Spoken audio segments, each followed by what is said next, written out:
आप लोग देख रहे हैं मानीचंद बादशाह।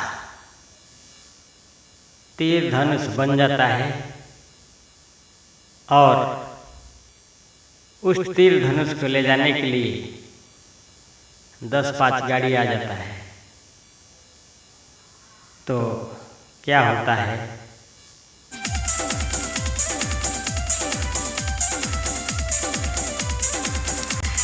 बनियो तो गइले हे रामा तीर धनुषवा हो, बनियो तो गइले हो रामा तीर धनुषवा हो, लादे खातिर आई गइले सवारी जी।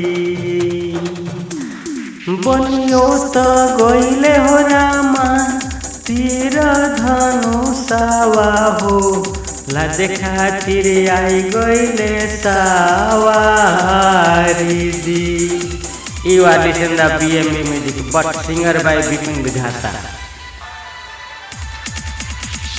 10-5 आई हो गइले उहो तो गड़िया हो, 10-5 आई हो गइले उहो तो गड़िया हो, लादत लालत लोग भइल हारान जी।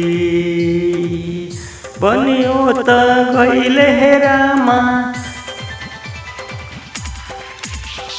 बनियो त गइले हो रामा तीर धनुषवा हो, लादत लादत भइले लोग हारान जी। 10-5 अइले हो गाड़ी लादाए नाही सकले हो, 10-5 अइले हो गाड़ी लादाए नाही सकले हो, लादत लादत भइले लोग हारान जी। सिंगर बाई बिपिन बिधाता।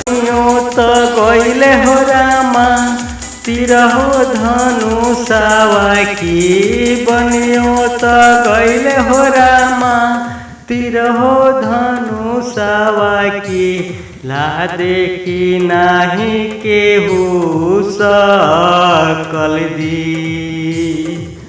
बनियो तो गइले हे रामा, बनियो तो गइले हो रामा तीर हो धनुषवा की, लादत लादत भइले लोग हारान जी।